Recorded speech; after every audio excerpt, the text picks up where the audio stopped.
There we go.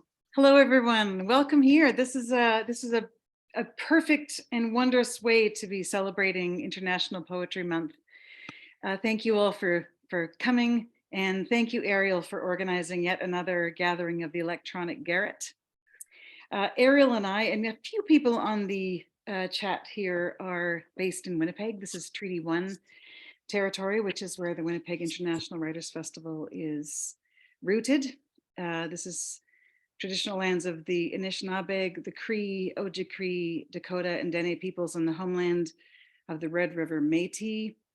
Ariel is our publicist, and she also runs several other projects for us, including Rites of Spring, a really cool poetry project that's about to come to fruition at the end of the month. And also she's spearheading a writing project here we're calling Inside the Writer's World, early in May. And in the meantime, we are reading madly in preparation for a fall festival. So lots going on, and Ariel is right in the center of lots of it. So we're really delighted to be providing a host space here, and we're so glad to welcome you all, and really looking forward to tonight's reading and conversation. So over to you, Ariel. I'm all ears. I'm all ears. I am about 1/3 ear. I am still glad to be having the mic. All right, so as you heard, this event features Electronic Garret poets based across the country on the subject of NaPoWriMo, which, if you don't know, is National Poetry Writing Month. Also focused around joy, which is the 2023 National Poetry Month theme. And the readers tonight we have are Fahner, Micheline Maylor, Conni Cartlidge, Maureen Hynes, and Nikki Sheppy. And they will read from sort of new work, and then really anything else that they can, they can read. They're going to be reading work. That's all you need to know. Work, poetry. Now, the Electronic Garret is a group of Canadian women and non-binary poets who have created an online community to support each other in writing 30 poems in 30 days for NaPoWriMo. And we have done this every April since 2014. And it was founded by Tanis MacDonald. So if we could give some Tanis MacDonald love in the chat, I think her ears, if she's not here or on her way, I think her ears will do that tingly thing where people are talked about, but they're not in the room. All right. So what? Did she see her? He's here. Oh, good. Okay. Now, this event is sponsored by the League of Canadian Poets. Our thanks to them, and also the Winnipeg International Writers Festival, and Charlene Deal, who you just saw, who is also a poet and who I am going to pressure into reading a poem at some point tonight. So thanks to her for opening the doors to this particular room. So the format of tonight's reading is what's called salon style. And I've always formatted the National Poetry Month events I host for the Electronic Garret this way. And what salon style means, it also is called sometimes round robin style. So instead of each poet reading for 10 minutes, right, and you get a 10 minutes of one poet and 10 minutes of a next, and so on, I do it salon style, which means that the 5 poets each read a single poem on a particular sub-theme, and then we repeat. And employing, it's really sophisticated math, but basically we have time for 4 rounds tonight, and we'll be reading by alpha order by last name. So that'll be Conni, Kim, Maureen, Micheline, and Nikki. And I will remind them as we go along for the first round or 2, so that, they don't forget, because, it's always possible. The worst math in the world is time zone math, right? Where you've signed up for some event and it's sometime in some other place and you miss it, or you show up 2 hours early or something. That's the worst math. The second worst math is trying to remember someone's last name when you're trying to also be good and read well. So that's how we're going to go. The thing we're going to do is I'm going to tell you the theme, and then they're going to read, and then I'm going to come on and tell you the theme again, and it'll go like that. But first I have to read the bios. So here we go. And then I know it feels like I've been talking for forever. I will stop talking soon, I promise. All right. Fahner lives, writes, and teaches in Sudbury, Ontario. Her latest book of poetry is Emptying the Ocean, which came out with Frontenac House in 2022. And she's currently the interim second vice chair and the Ontario representative for the Writers' Union of Canada from 2020 to 2024, a member of the League of Canadian Poets, and a supporting member of the Playwrights Guild of Canada. Her first novel, The Donahue Girl, will be published by Latitude 46 in spring 2024. And we just had news today, I believe, that Kim is now going to be the first vice chair as of May at the TWUC AGM. So congratulations to Kim for taking on a lot of unpaid work. Woohoo!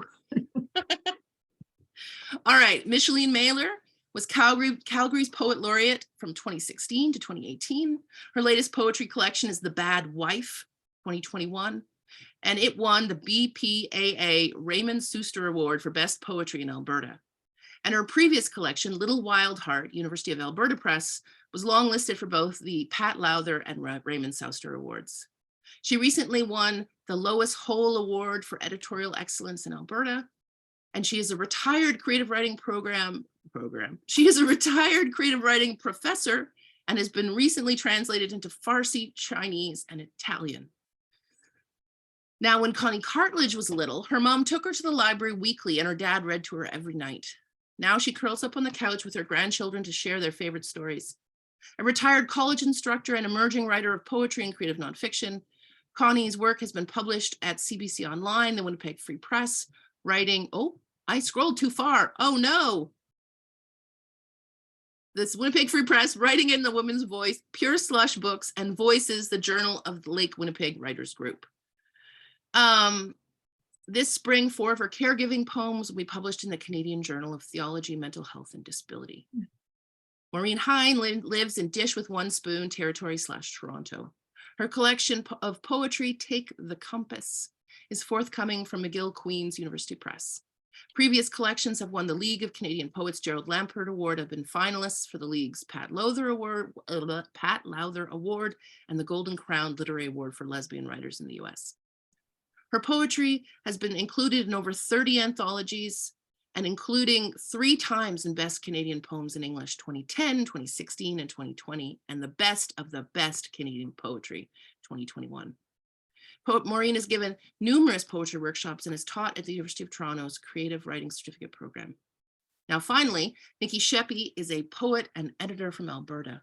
Her book, Failsafe, University of Calgary Press, won the 2018 Robert Croach Award for Best Poetry Book of the Year, and her chapbook, Girlhood, a ludic suite, which came out with Kalamalka Press, won the 2013 John Lent Poetry Prose Award.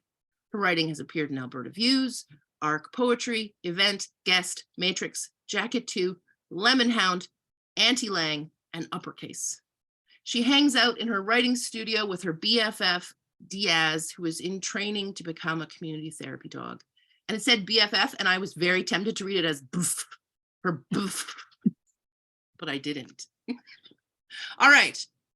The very first theme that people are going to be reading on is a poem as introduction. The poem you always read that always goes over well, or the difficult poem that you feel really represents who you are as a writer. All right, Conni, take us away. Okay, well, I don't know if my poem meets the requirements, but it does represent where I live and what my life is a little bit like. It's called Places to Hide in Manitoba, and it was inspired by my son's partner who just made it through their first their first year of living in Winnipeg. And they said to me one day, it's intense here. It's so open. There's no places to hide. But I knew ways to become completely invisible. So this poem will introduce my world to you. So Places to Hide in Manitoba. At the bottom of a deep ditch, inside a balaclava. On a lawn chair with a cup holder for your travel mug filled with beer and a bag of sunflower seeds to chew and spit along the sidelines of your kid's soccer field, smoke a cigarette. Under 1,000 wood ticks in the bush in the springtime, within a blizzard's drifts. Inside a black Ford truck under a fluorescent orange toque in a Cabela's camo parka, smoke a joint. Under endless mosquito bites in July. Down a prairie dog hole. Inside your kids' hockey arena at 6 a.m. with a cup of Timmy's and Sorel boots, go outside to smoke. Behind the chickadees at the feeder. Down a back road with no snow tires. At the gravel pits in a fluorescent orange vest with a gun. Shoot at snowshoers for a laugh, smoke the meat. On a sidewalk on Main Street in Winnipeg with an empty Timmy's cup. Under a head full of gray hair.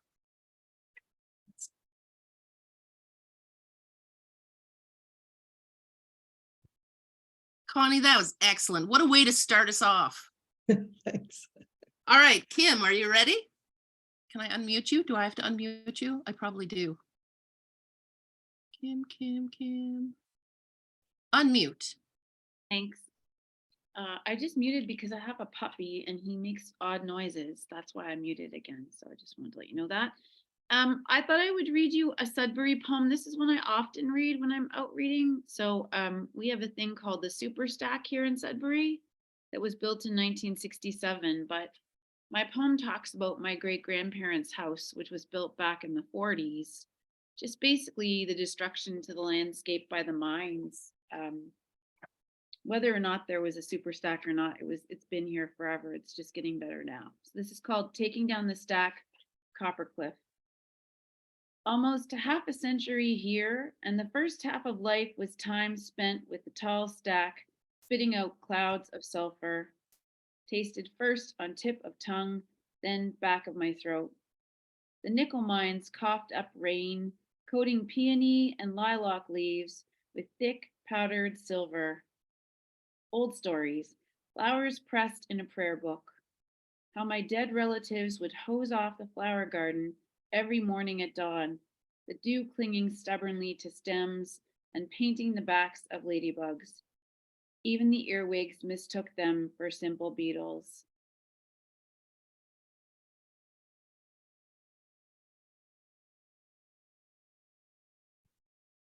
I like to think I'm a simple beetle. Maureen? Oops. Yeah, first of all, I want to thank Ariel for all the work she's done organizing this and the whole Good Ship Electronic Garret, and for Tanis for starting it off in 2014. I'm going to start with a title poem of my upcoming collection. It's called Take the Compass. Take the compass, take the harp, take the Fitbit and the Band-Aid box. Fold the whole gray sheet of sky, lumpy and unalluring, into your rucksack. The song of woe, the itch, and the predatory US dollar will follow you without invitation. No keys or papers needed for this journey. Pack needle and nail, thread and wire, fragrant cathedral beeswax, the air recently flapped under a gull's wing. A shoe pebble to make you stop and rest and puzzle where your other pains come from. Carry curiosity and confusion in your hand, stroke them with feathers and prick them with thorns to keep them alive. Wash your face in fog, your hands in hopefulness. No journey is completed without yearning and a sustained mercy for the walkers, the harpists, the injured, the hatless, and the lost.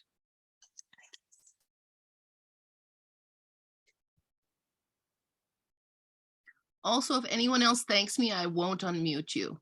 So there. No more thanks. Micheline, I have to unmute you. This is, oh, there you go. Oh, no. Unmute. Go. Thank you. Thank you. Okay, I'm reading only new stuff tonight. This is called Frog Pond by the Pavilion. In a ramekin dish of a pool, a koi called Leviathan lurks in murk below the orange forge of spark of guppies. Firework tails flip, swirl in muted ripple pond light. Above, a man in an orchid pink t-shirt hacks at the coconut fruit, felled to prevent concussions of the well-heeled ladies in their 80s hobbling to the white sand beach below, with Tommy Bahama chairs in tow. Below, nocturnal frogs burrow into dark as dirt and sing lonesome throaty ballads. A mynah bird stalks grubs. An egret enters the scene, and then a belled feral cat called Rusty, full of canned tuna, and the tourists leave. He's enticed by that vital spark of life, the joy, the swish swish of the fish and the frog, and his love song of spawn longing. Constellations of flowers bloom in this slit of space-time, where small space becomes a universe.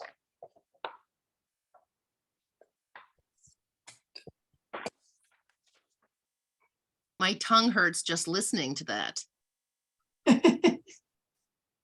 All right, Nikki.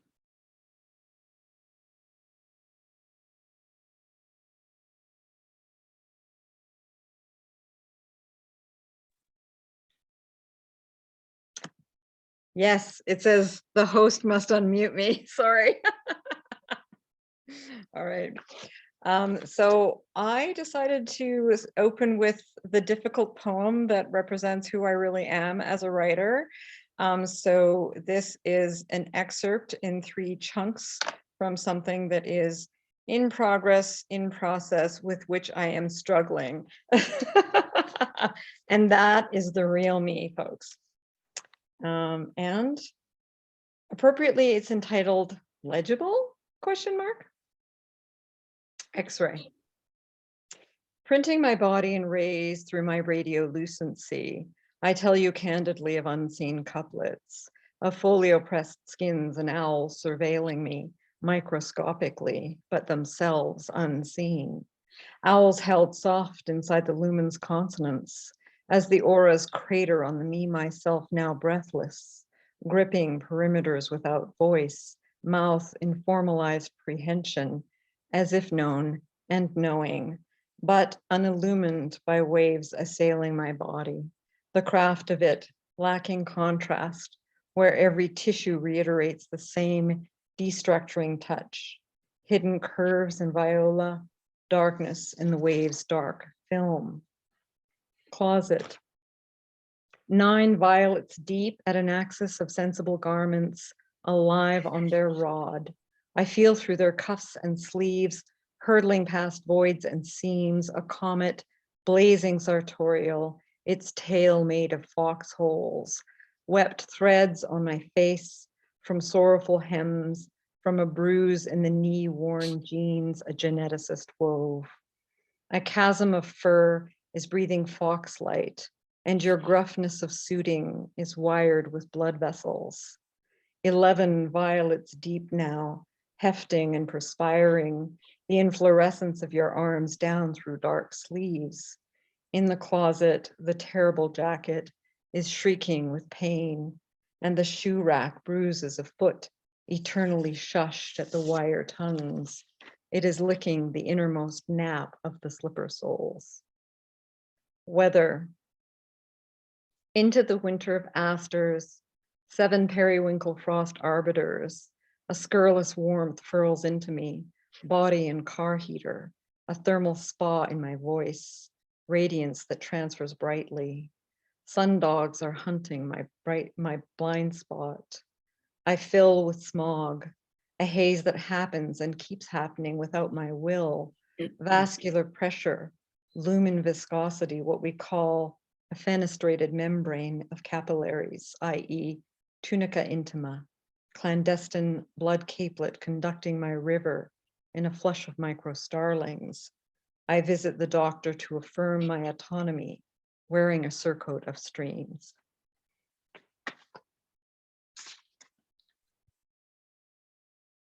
Now, wasn't that a first round? Wasn't that like a glorious first round of poems? Like, I feel better about everything. All right, but we have another round, and this one is a joyful poem, given this year's theme. I don't necessarily like this year's theme. You know, joyful poems have a lot of exclamation marks, a lot of, you know, unearned happiness. So I struggled with this one a bit, but so I want to ask I asked these poets to take on that challenge, and I wanted to ask them, what does it mean to try to write happiness? So, all right, Connie, you are the first. Okay, before I start, I'm not going to thank you, Ariel, I promise. But I would like to thank Kim, Micheline, Maureen, and Nikki for sharing this evening, and also Charlene and the Winnipeg International Writers Festival and the League of Canadian Poets. And I think that's everyone. So I just wanted to say that. I also had an important announcement from Luella Lester that she's asking, apparently there's a hockey game in Winnipeg tonight, and she doesn't want anyone to say what the score is.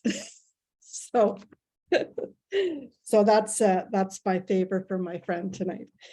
So Joy, yeah, I groaned when I read Joy was the theme. It's like, oh yeah, Ariel, you said to me, well, you can do anti-joy too. It's like, oh yeah, okay, I could do that. Anyway, I did manage to come up with joy. And it was through the pandemic and the isolation and grief of the pandemic, which then finally did lead to joy. So this is called, how do I express how much I love my kids? A restriction told me that I could see only one other person, and that other person had to live alone too. That narrowed it down to two friends, one in Winnipeg and one in Petersfield. The restriction was waived for those who were providing care for others. That opened my world to two young grandchildren and one 90-year-old mother. My Winnipeg friend decided she would see another Winnipeg friend because he lived closer. So I crossed her off my possibilities. My Petersfield friend needed to care for her grandchildren too. We crossed each other off our lists. My mother's personal care home had an outbreak, so she was locked down completely. I went to her window and waved. My grandchildren and I baked cookies, jumped on the trampoline, searched for empty playgrounds. I put a TV in my bedroom and spent days curled up under my down duvet, opened the blinds just enough so I could look at the empty street. After she was not allowed to decorate her room for Christmas, Mom gave up the ghost just before Valentine's Day. I bought a bonfire pit and sat by it, talked to the stars so I wouldn't forget how to speak, purchased two reclining lawn chairs, wondered if someday they might both be filled, ate a takeout holiday dinner and stuffed my own stocking, ordered loungewear online, reduced Mom's worldly possessions down to one plastic bin, listened to an acquaintance on the phone comparing who had it the worst. He decided he did because he couldn't go to Cuba. Planted a prairie garden in my front yard and waited for butterflies. Fully boosted, I wondered if I could travel. Missed my faraway daughter and her partner and her cat. So I flew. We ate at outdoor patios and rode bikes around Toronto Island. She promised she would come home for Christmas. Positive tests, negative tests, protocols, family disputes, and quiet tears as I anticipated another solitary Thanksgiving. But the sun shone on October 10th. One son arrived with the turkey and stuffing. His partner followed with the baby seat. One son brought vegan lentil loaf with cranberry glaze. His partner joined with their mom and a diaper bag. 4 grandchildren tumbled in. One stepdaughter grinned, surrounded by this extended family. Toronto daughter shared IG posts of her gourmet supper. When we tried to capture some family photos, all the little cousins were looking at each other instead of at the camera, and I was looking at them.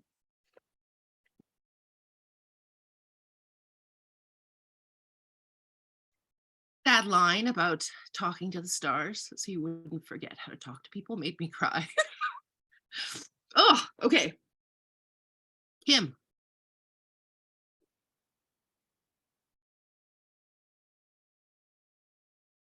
Am I unmuted now? I am. Okay. I also built a fire pit and sat there alone and then didn't use it very often because I thought that was too sad and pathetic, like to sit there with a giant fire by myself. So good to hear other people did the same thing.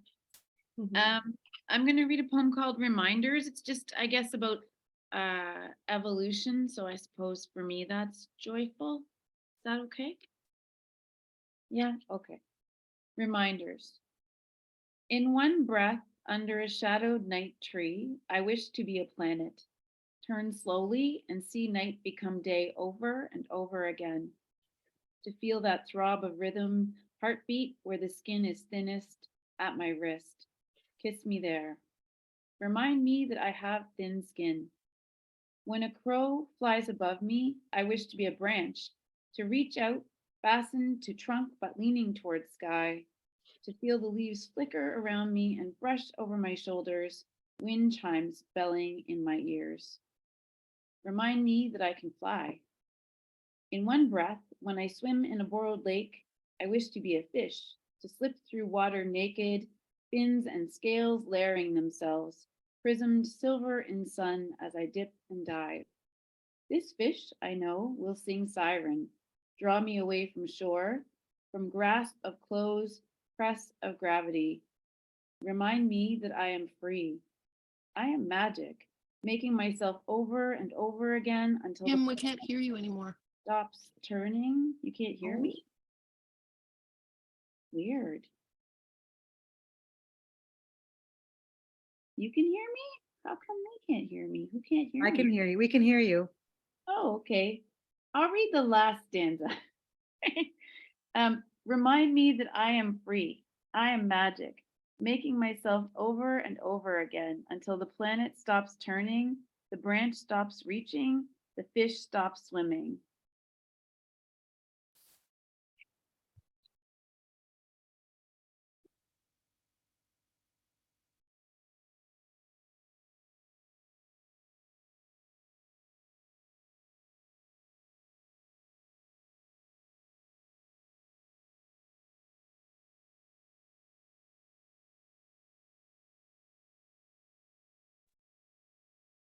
Now, did everyone go away or was it just me? Where are you? I'm just me. Okay. Haha. Okay. Kim, did you? Oh.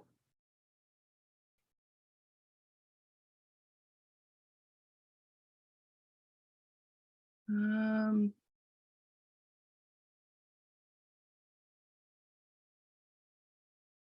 everyone hear me? Can people do jazz hands if they can hear me? Okay, so we're back. Kim, did you finish your poem before I went into the black hole? Okay, good. I don't like the black hole. Maureen? My unmuted, yes. Okay. So this is a poem of enthusiastic praise. It's called a paean. Praise the praline and the pram. Praise all things sticky and sweet, and the infancy of every person on earth. Praise the promise and the low, low price and every prize ever won, whether for a race or a baking contest or your fat cauliflowers. Praise the ribbons. Praise the prairie and its limitless presence in the center of our continent, our minds. No need really to praise the prairie oyster, that potion of egg yolk and Worcestershire sauce prescribed for hangovers. Praise the pansy and the petunia, and do not forget the lavish, luscious peony, the knot of its hard bud and its multifoliate opening, one petal at a time. Always praise papyrus for its progeny, the page. Praise the perennial love of good friends and faithful encouragers. Praise the parapets and people who step out onto them to peer at a sunset or sunrise. Praise what is precious but had to be left behind in the flood. Praise passion, praise persistence, praise poetry, and of course, you can even praise prose.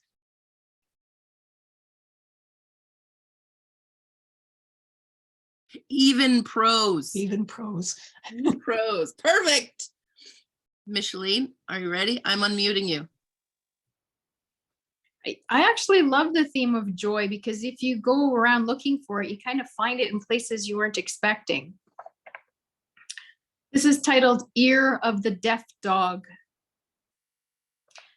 At the back door, in the hour of indigo and slim Julian moon, she stands neither wanting nor not wanting grass under her paws in the doorframe.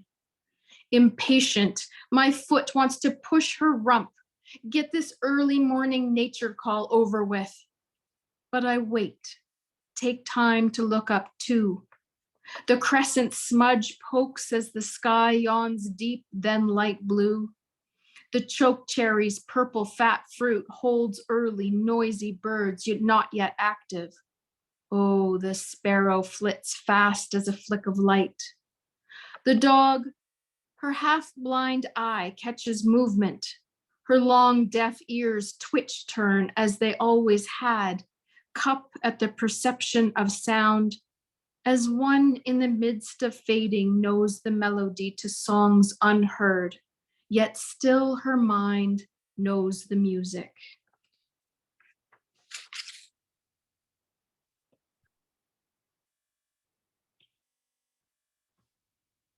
Lovely. All right, Nikki. Why I'm unmuting. Aha. Thank you, Ariel. Yes, so picking up from where Micheline left off, this is my joy poem. I'm a trauma poet. So it's not that I don't have joy, it's just that I don't seem to write about it. So, this poem is based on a very, very recent event, and it is for Diaz, who is right there beside me. 3 minutes for National Poetry Month on the subject of joy, which does not come easily on paper anyway, but burns a long filament threaded like a vein through the abduction of my muscles, a kind of blood joy and riot of pulsation, the synchrony with which I and my dog move through the hillside, loping into wept grasses that flame up consciously in the wick of my legs, in the paws of my dog, steep remnants too of the dog before, hustling sleek and black in a furrow that launched that sensing apparatus, which now, having passed, is preternatural, absorbed like rain into every path and shadow, physically elusive, and therefore somehow everywhere. From the Latin gaudia, as in gaudium lacrimare, to weep for joy, or longum gaudium volo, I want long joy.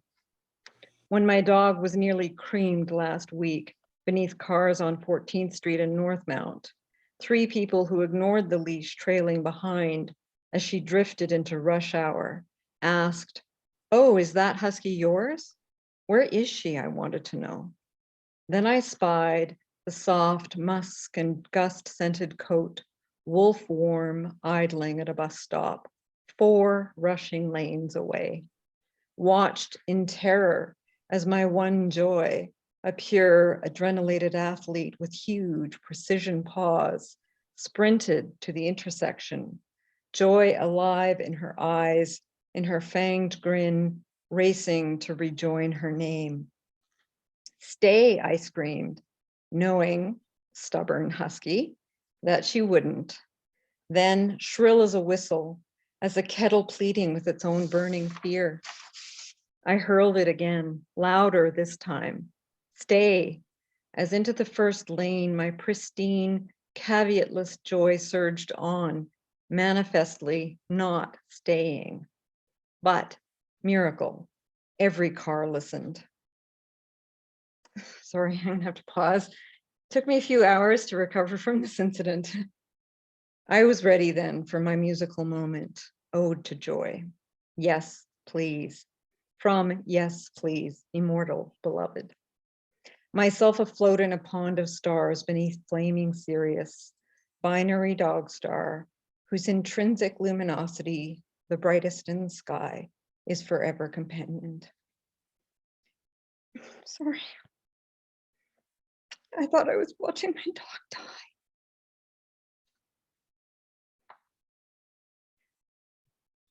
Joy, I learn, is a minor planet, Spitfire pilot, Muskogee poet and punk rocker, and 1.46 kilos of puppy. My latex hands transformed into all this. Nuestros días son alegría. Our days are joy. So sorry. It was a bit recent.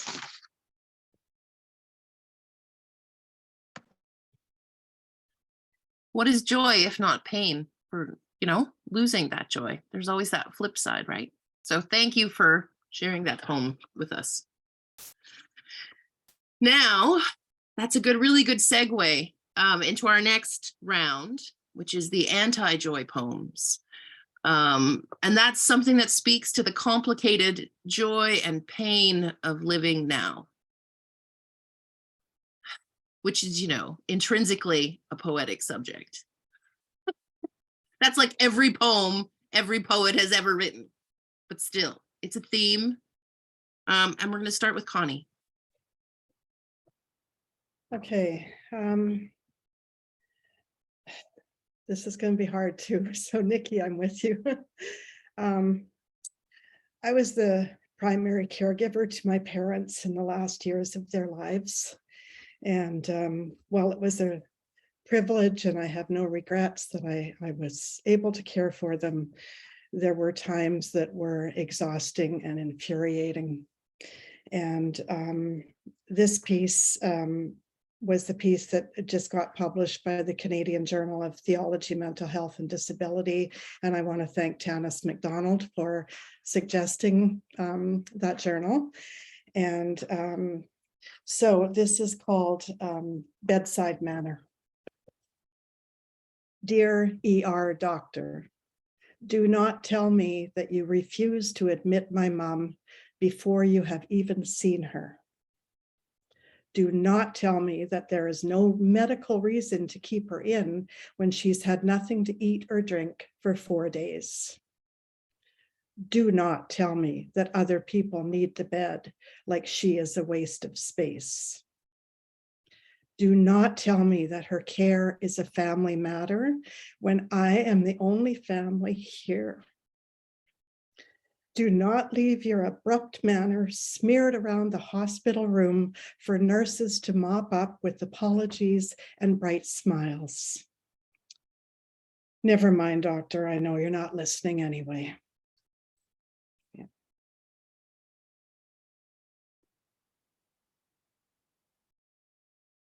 Thank you, Conni. All right, Kim. I'm going to read about birds. That's what I'm going to say. It's called Reading the Murmurations. In the end times, they say, the birds might silence themselves, drop feathers as hint, molt at odd times, and mate with their fiercest rivals. But the days arrive without warning. No bells rung with symbolism, no trumpet voluntary flourish, no drums rolling attendant.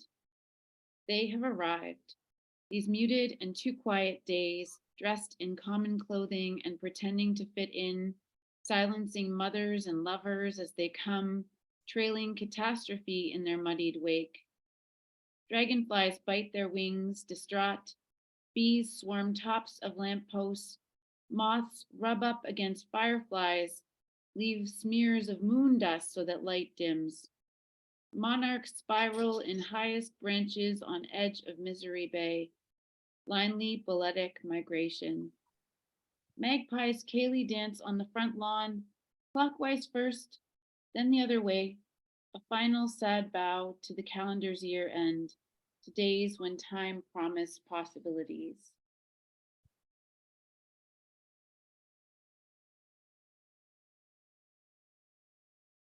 That was lovely, Kim. And I have to say that my partner has told me that I can no longer mate with my fiercest rivals either.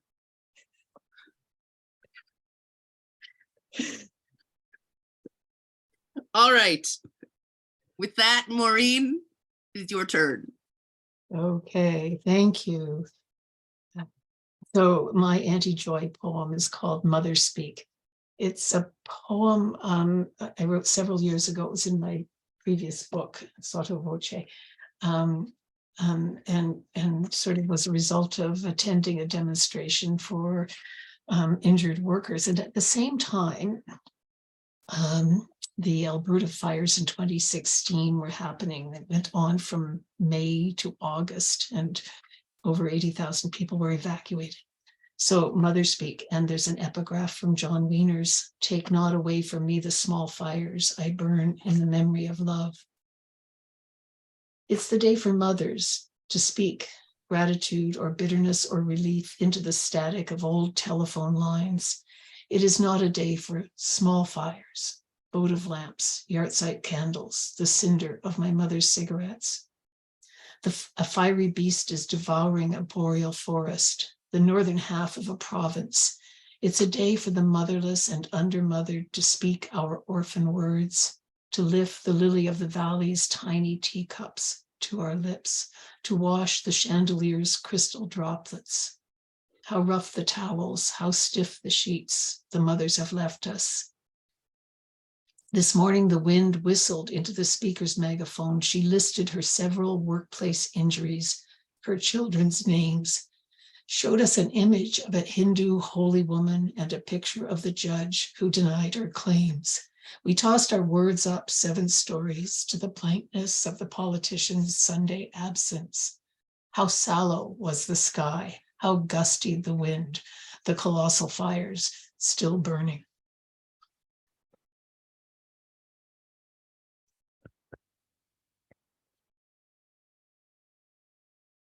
Micheline?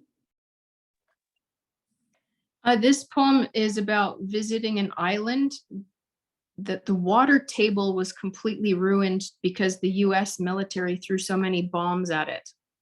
And it's titled "Two Roosters in the Parking Lot of the World." We arrived early to catch the Zodiac to the nearest island, which according to the Michelin guide may or may not be an actual island. The metal bench impressed planet-shaped circles onto my thighs, while wild roosters fled in and out of the brush. The guide called roll call, while 2 hot males plucked and pecked until one mounted the other and fucked him heartily into submission, while the guide called roll call. No one seemed to notice the 2 egos squabble at all. We had better things to do, considering we were leaving land for a place that may or may not be an island, and on that note, used for target practice in World War II. Please note the larger shell holes rather than those used by nesting birds. And please, if you don't mind, be conscientious of drifting into avian territory so as not to stress the birds.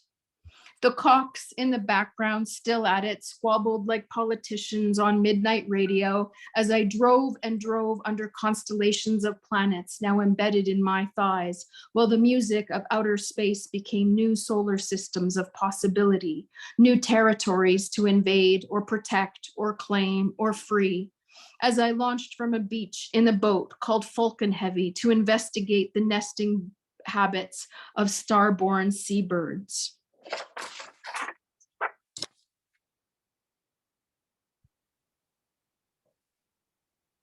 Nikki, I think that's you now. Yeah, so this poem is called Folly, and it's architectural folly is what's intended by the title. So the many puns refer to the language of architecture here. Manor is M-A-N-O-R, dovecote, C-O-T-E. You can't see them, but and the poem addresses really the pain, the bittersweet, I guess, pain of ecological loss.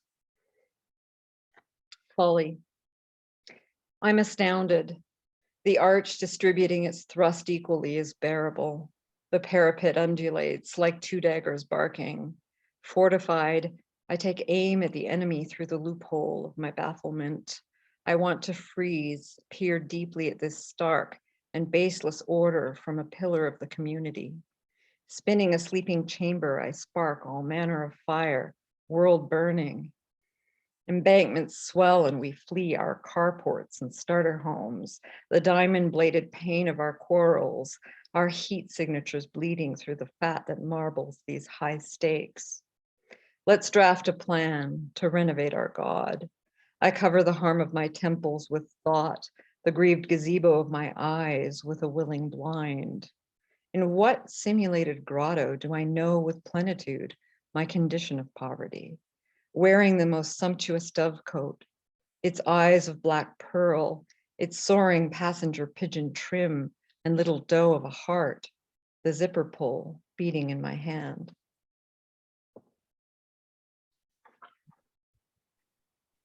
Now, I think we need an extra round of applause for that round of poetry. Those hard and magnificent and grim and breathtaking and joyful and anti-joyful poems. Thank you so much for those. All right, the next round is a poem written during NaPoWriMo this or any other year. And bonus points if you can name the prompt that precipitated it. All right, so that is Conni. Okay, this was a challenge because I couldn't remember what poems were from NaPoWriMo and which ones weren't, but I found two, and one, it just said on the bottom of it, NaPo number 2. So I think that it was the second prompt last year, and I believe the prompt was to write a love poem, but that's just a guess. And so this is a 39-year-old event that will never fade for me. And it's called Superhero Love. When you're out for a stroll with the toddler, his mom, and your infant son, you mosey by the man-made lake on the university campus. When the toddler runs down the bank of the lake and his mother stands screaming, you let go the infant in the stroller to race after the toddler. When you grab that toddler and fling him up the embankment to the hysterics, you see the baby stroller careening down the bank and hit the muck. When the strapped-in infant and whole stroller tip forward and disappear into the murk, you become a superhero who loses their fear of water, who dives in. You become the young mom who blindly finds that stroller and rescues her baby before he has a chance to take a liquid breath. That is a love poem.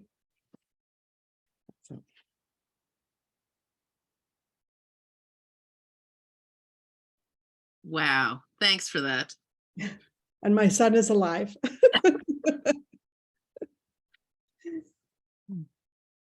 Kim? I feel like I fail at this thing every year because I want to do the poems every day and I never manage because I don't like the prompts. And then I go looking for the prompts elsewhere and I can never find them. So I'm trying really hard to get back on track. But I started writing this morning instead of later in the day. So I'm going to read the one I wrote today, which is the Abecedarian prompt.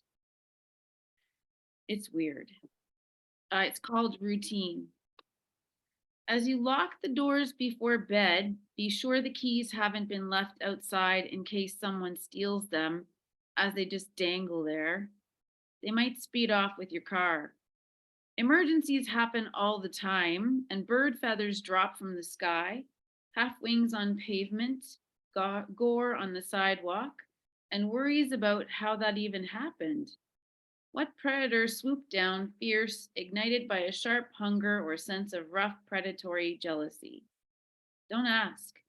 Birds will take care of themselves, killing what's underneath them in the food chain, loving what's left, and guarding the in-between things. Make sure you turn on the porch light so that darkness never seeps onto the front steps in case intruders try to open your window, door, life. Next morning, be sure you are prepared. Pack a lunch that includes a 2 tiny juice box, granola bar, piece of fruit. Question your knowledge of the Canada Food Guide. Is it still valid? Remember to grab a book for your bag in case of delays or upsets. Sit carefully with your back up against a wall or a tall tree. Try to take a deep breath. Pretend you can guide your own meditation. Use the force. Channel Yoda or maybe Pema Chodron instead. Vary your word choice, spoken and written. Watch your sentence structure. Wash your hands carefully using soap and avoiding hand sanitizer. Xylophone yourself through the day, one note after another, a bit manic at times. Yawn once in a while to clear your ears, mind, heart. Be grateful for oxygen. Zigzag in mid-afternoon, avoiding moving targets and humming Bach to distract. So weird. I like your weirdness. I like all of your weirdnesses. If you weren't weird, you wouldn't be a poet. I'm just saying. With that, Maureen. Okay, hello.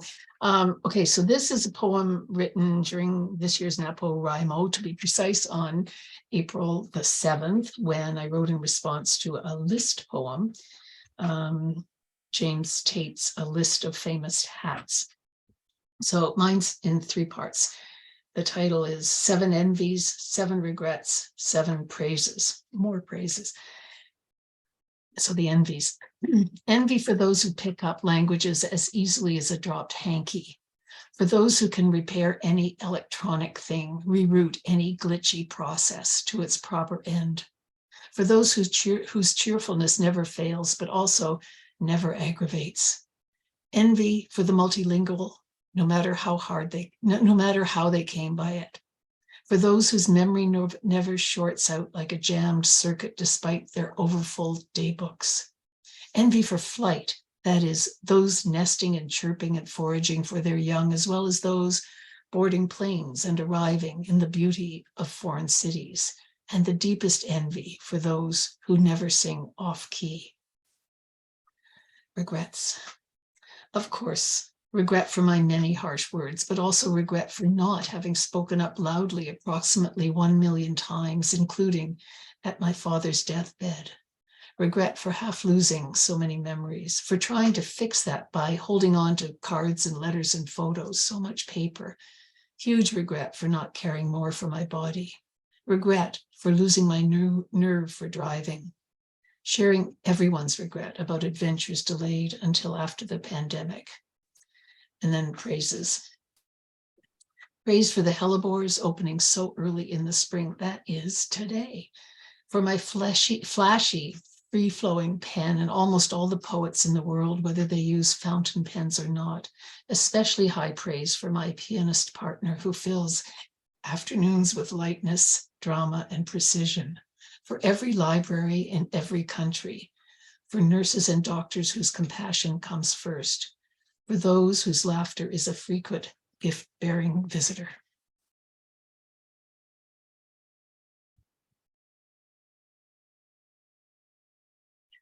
Can this go on forever? Can we just keep reading until we all drop dead? I think that would be excellent. All right, Micheline, please don't drop dead. Read a poem. Thanks, Ariel. That's the nicest compliment I got all week. This poem was on April 3rd. The prompt was to rewrite lines. And so this is titled After Yesterday, after W.S. Merwin. And it begins with a W.S. Merwin line. My friend says I was not a good son. You understand? I say, yes, I understand. W.S. Merwin. It's June. He's in my mother's garden again, although they divorced 40 years ago. He says, I do not see him enough, you know, and I know. I show him my car, we lift the hood, he tinkers with the oil and the engine caps. He wears a black t-shirt speckled with fiberglass.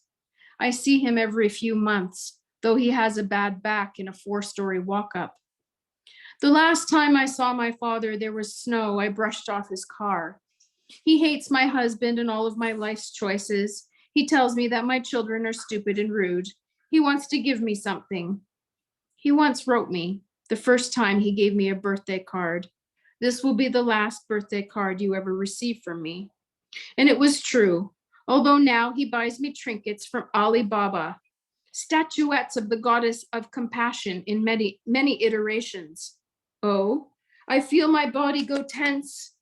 Wonder the catch or the lashing it's wrapped in. He says, I will be gone soon enough and you won't know my stories.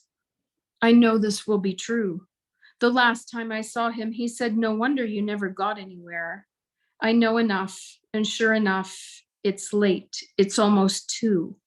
I have nowhere to go. I said, look at the time. I've got to get moving. And I left him like that in the alley with the clover and the dust on his shirt and a whole gallery of silent stars.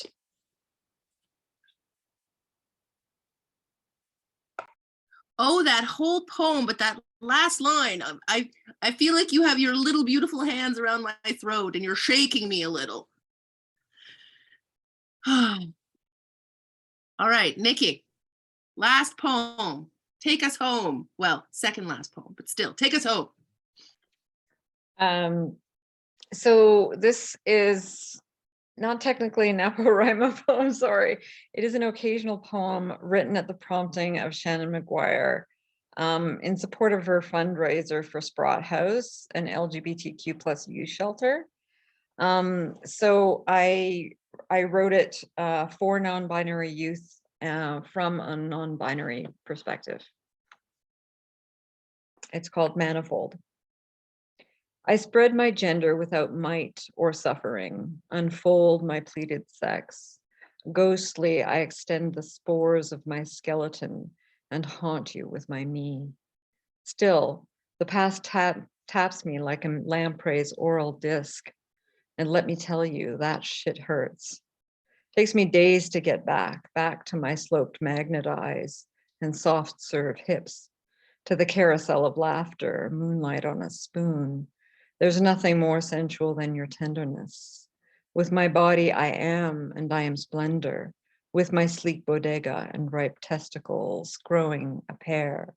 2, taken together at the brink, like Starsky and Hutch, or Thelma and Louise. They're having a ball, weeping on the car hood. I am, and I am splendor, uncoupling the lethal double joint that strikes me. Becoming 3 and 4 and 5 now, a numberless becoming, not man or snake or wife, neither cause nor mark of violence. Having said my piece, I can be anything pluperfect. Stars elapse over my throat, licking me with spit and vinegar, hot foam down the backs of my knees. I'm shifting from one thing to my loveliest others, in a world better than this one, looking to my fellow for fellow feeling.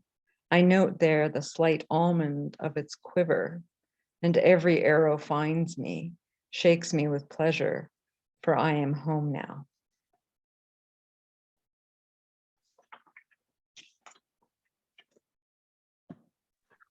All right, Charlene Deal, it is time.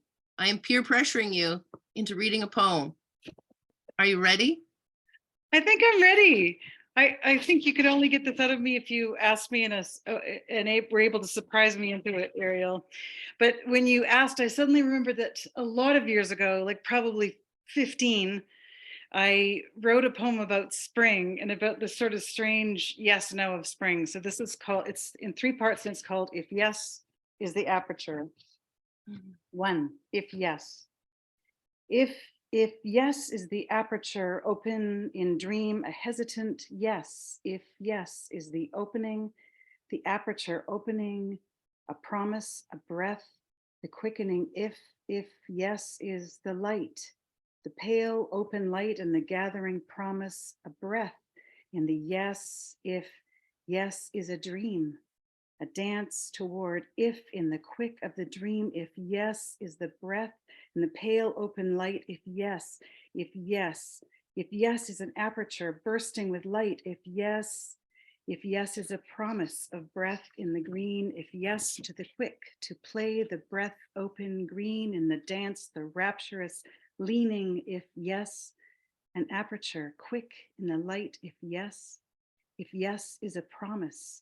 If yes is the play of the breath, The rapturous breath in the dance to the quick if yes is an aperture, and if in the rapturous dance of the light if yes, and promise will play if yes. 2. If no. Spring is today, a green wind, sudden breathing. The woman on the corner slides her arms from her coat. She slips off her shoes and dips her toe in the slush. Spring is today, the middle of March, a great green breathing. The bus is nowhere. She stands in the slush and lifts her face to the warm hands of the sun. Spring is an argument.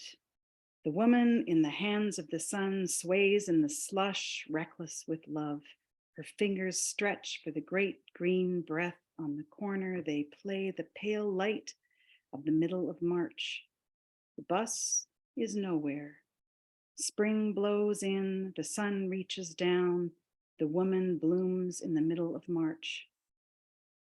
The bus is nowhere, but the woman is here, her face open in the sun. Spring is today, the middle of March.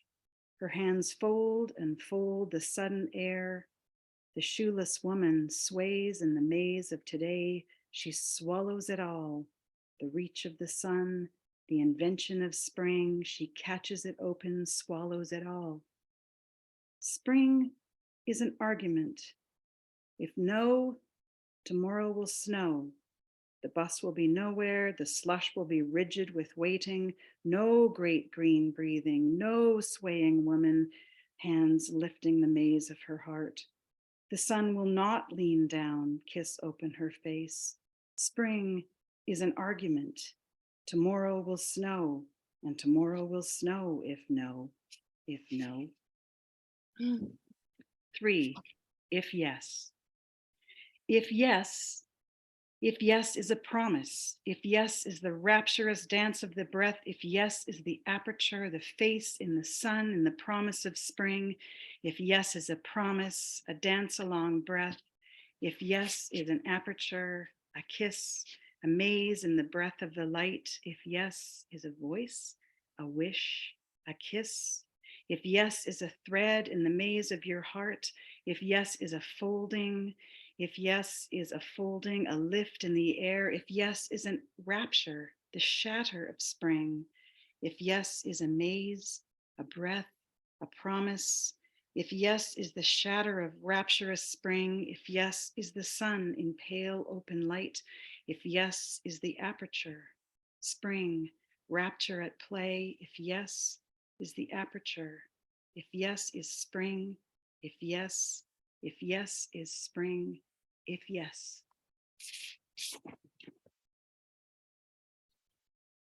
Thank you. Oh, very nice. That was such a lovely evening. I'd like to thank Charlene for that poem and for her glorious welcome that the festival has offered us for 3 years in a row, I believe now. I'd like to thank all the poets tonight. I'd like to thank all the poets in the Electronic Garret generally.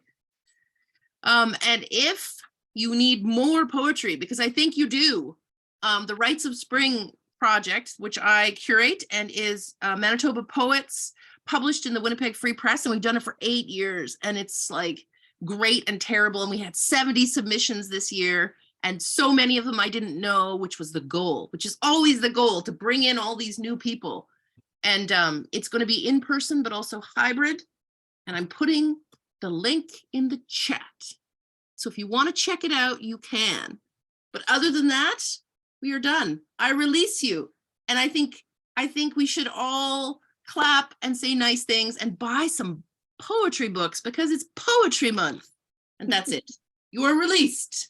I'm going to just hop in as a closer and say, I know Ariel doesn't want any more thanks, but I think it's quite obvious that we all want to give Ariel a big thanks for all her coordinating. Herding cats is not the easiest thing. And I think what I'm going to do is I'm going to allow you all to unmute yourselves so you can make noise now also if you wish. Thank you, Ariel. Woo!